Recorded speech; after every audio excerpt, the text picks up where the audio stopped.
What is up, my ducks and drakes? Welcome to the Crowded Lake, and today we are reading Chapter 8 of The Awful Battle of the Pekes and What's Possible by Me. If you'd like to follow along with the fic, you could do so with the links in the description to ao3fanfiction.net or to Wattpad.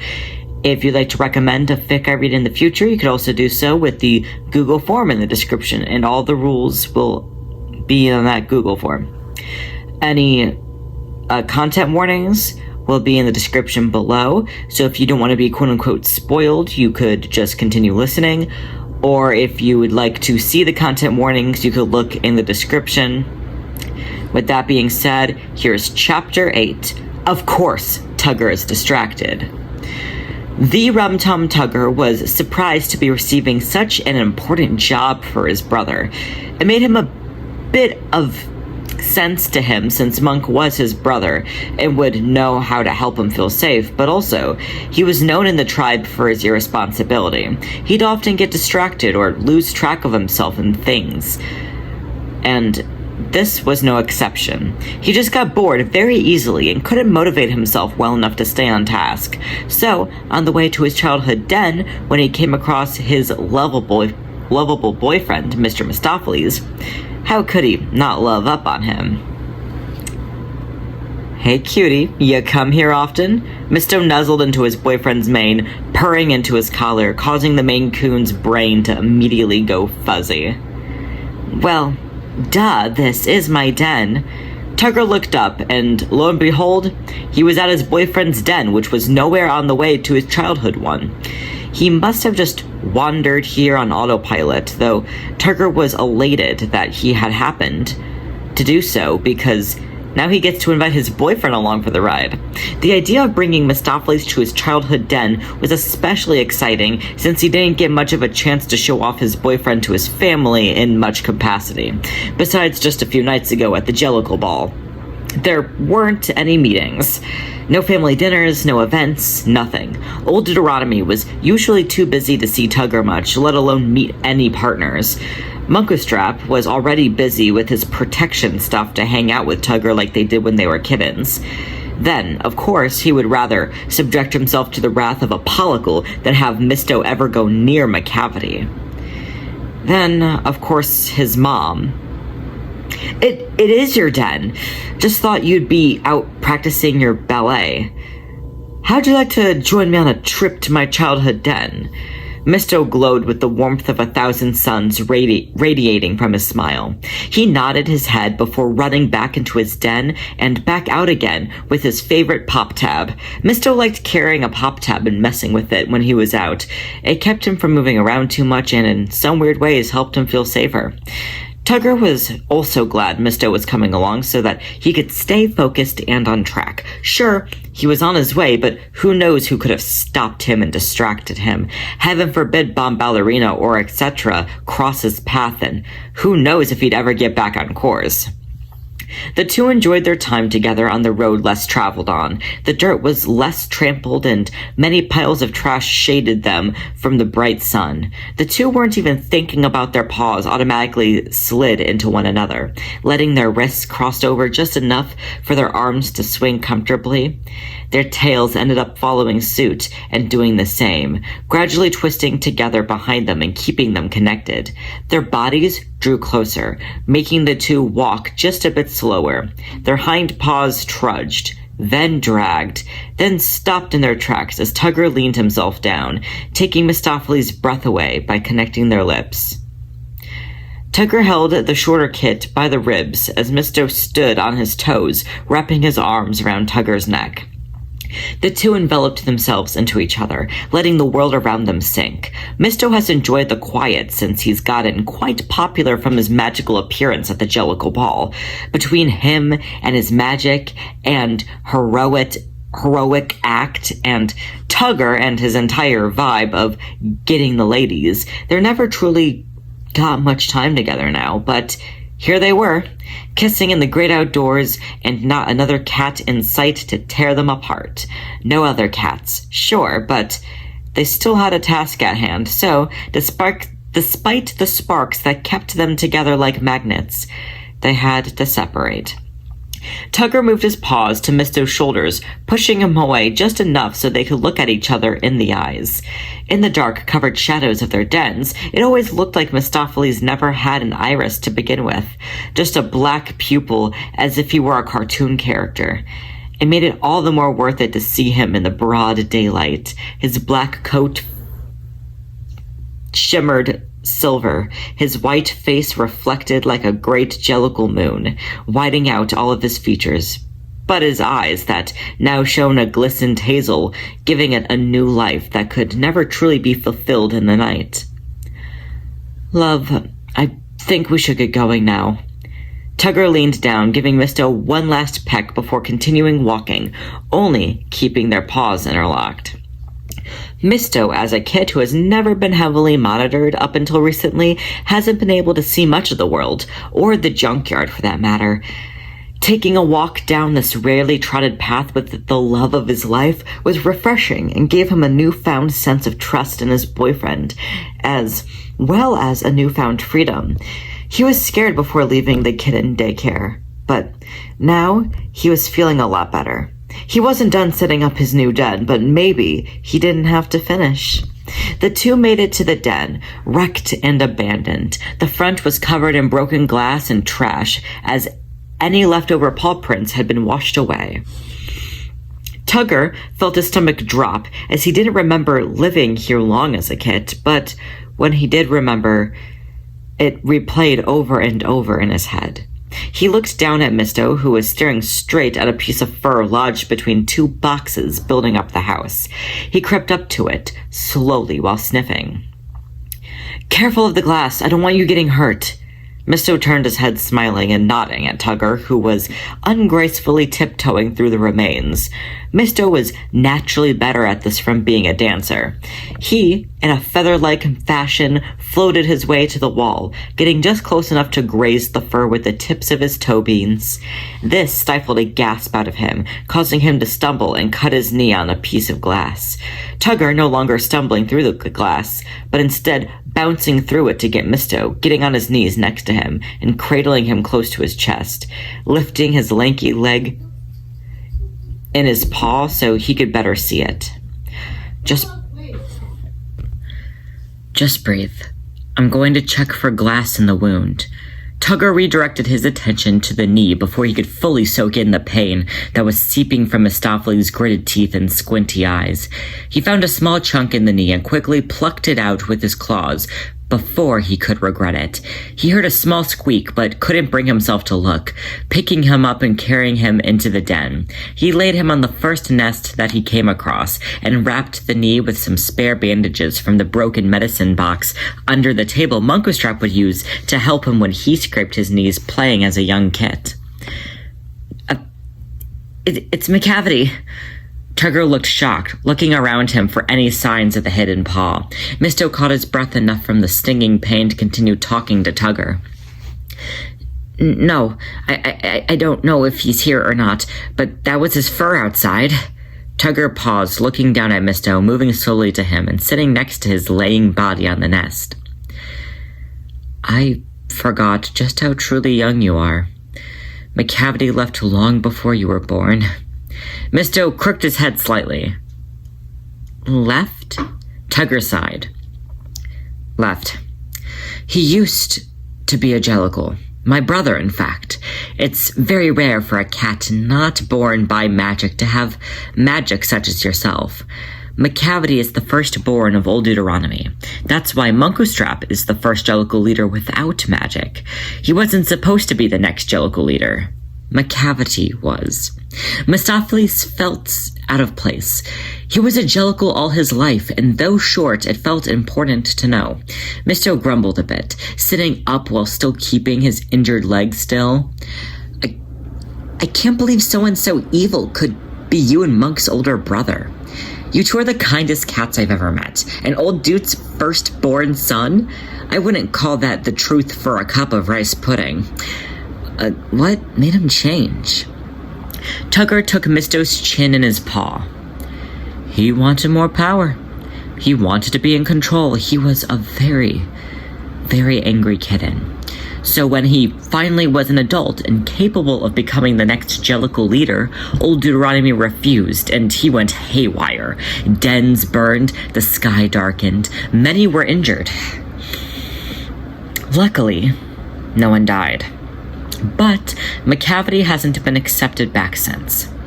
Misto's stomach curled in sheer anxiety. He felt nervous just knowing that he used to live right where he laid. If you don't mind, can you tell me what McCavity did to gain more power? Tugger shifted to pet the tuft of fur at the top of Misto's head. Well, first, he tried to get rid of Munkustrap.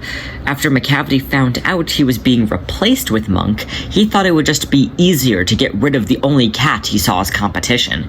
He didn't want to outright kill him, though, so he started off by taking Demeter away. He tortured her, strapping her up and using her to pleasure himself. She was burned by him, bit, scratched at, and his demeaning words stung just as bad as any wound. Munkustrap, of course, went after her and fell right into his trap, almost being killed regardless of McCavity's original plans. Munkustrap made it out of there by the skin of his teeth, lugging an unconscious and bloody Demeter. McCavity's thin ice had broken, and he hasn't been welcomed since. Mistopheles felt too many feelings to comprehend and knew he wouldn't be able to talk, so he rubbed his head into Tugger's chest and purred to share his condolences as Tugger let a few tears crawl across his face. Though being Tugger, he quickly wiped them off and turned to pet Misto. Don't tell either of them I told you. You keep it zipped. Misto did the zipper motion with his hand to his mouth, locking the corner of his lips and throwing away the key. Now, I came here for... Tugger whipped around, going to a scattered nest in the corner of the crated den, picking up a tattered piece of fabric. This was Monk's baby blanket. He was swaddled in it the day he was born and never stopped sleeping with it until he moved to his new den with Demeter. He might like to hold it when he wakes up. Mistopheles flipped to his stomach, curling in a ball tight, stretching out his torso, then curling back up again in a fluid motion. Tugger chuckled at the delight of his boyfriend. Nothing was more charming than literally anything he did or said, or even didn't say. You went nonverbal on me again, didn't you, Magic Mitts?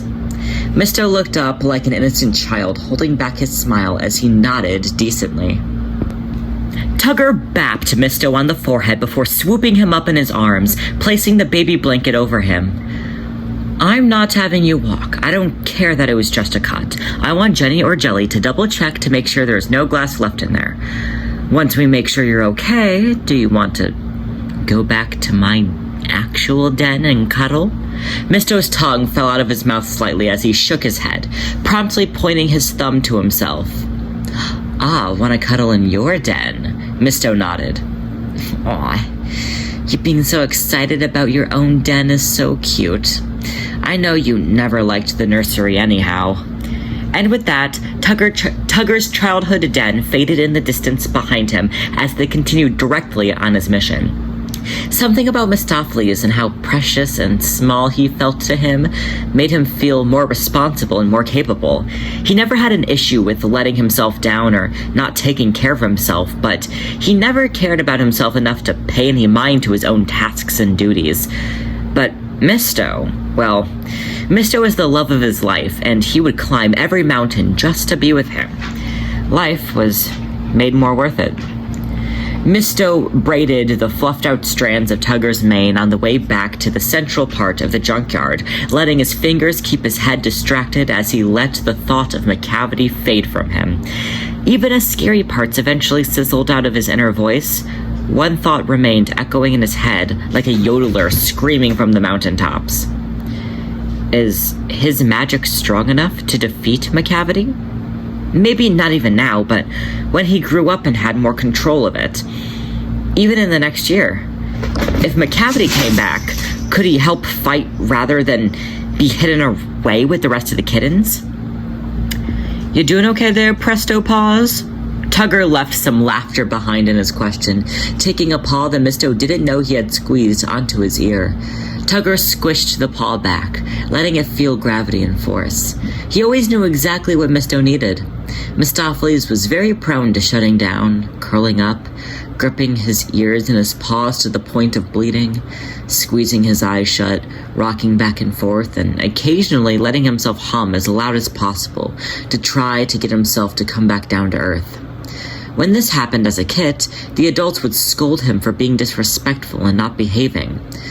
When he did it now, Tugger was always there to calm him down and remind him to just breathe above the raging ocean. Just seeing Tugger so close, being encased in his arms, was enough to make Misto feel like the world couldn't touch him. He nodded his head, letting his lips slip into a goofy smile as his tail curled around his lover's arms. Tugger was so encapsulated by the growing pupils of his magician in his arms, he began to purr, promptly startling Misto, who yelped out of his paws. Tugger immediately stopped purring to make sure Misto was secure in his arms again. Startled you there, didn't I, Sparkles? Sorry about that. You're just too cute. Misto lifted his paw over his mouth and squished his face into a smile, mimicking a chuckle. The way sparks fluttered between them, you'd never think they were going or where they came from. The weight of the situation had no touch on their relationship. Their pairing was an inner tube to the storming sea. Sure, it might get lost in the waves, but it was always afloat and rocked with what was thrown at it. It was this stability that let Mistopheles get startled but immediately smile when he usually had to catch his breath. It was this kind of constance that made Tugger more present and capable of keeping his feet tied to the ground and his head in a conversation. Then, from just beside them, they heard a quick sneeze. There, in a nearby trash pile, was Tumble Brutus. When the cutest pair in all of the junkyard thought they were alone, there always ended up being another kitten trying to make it work with them. Majority of the time, it was the youngest Tom in the tribe, Tumble Brutus. He loved rolling around and lusted hard for Mistopheles. It was the true definition of a parasocial relationship. All Tugger did was turn towards him and stare.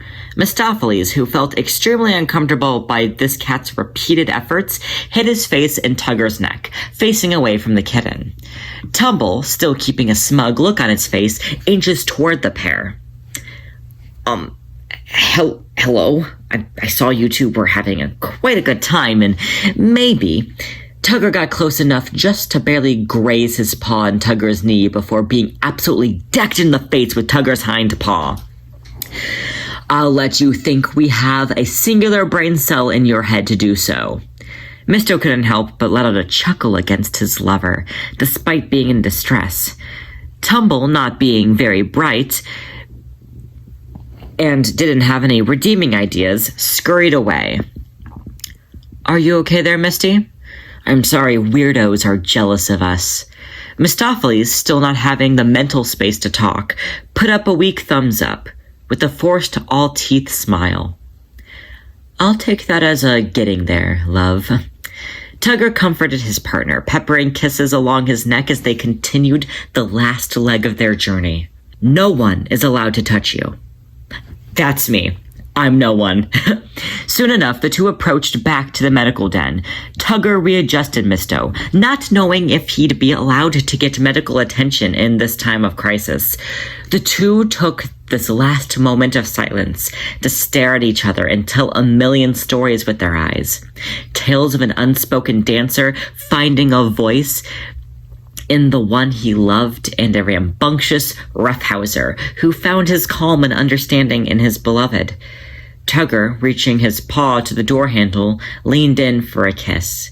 Misto, awaiting this action, didn't hesitate to reach his paws and pull Tugger in. They stood there for a few minutes, enveloped in each other's warmth until they heard a panicked gasp from inside. The two swiftly pulled apart from each other's firm grasp, and with a deep breath, opened the door, not ready for whatever awaited on the other side. thank you so much for listening. I am enjoying this fic, and it is the angstiest thing that I have ever written, and I enjoy angst, and that makes me happy. I also really enjoy Munkustrap and Tugstoffleys, and that also makes me happy. So, thank you so much for listening, and, much like Tugger trying to take care of Misto, do your best.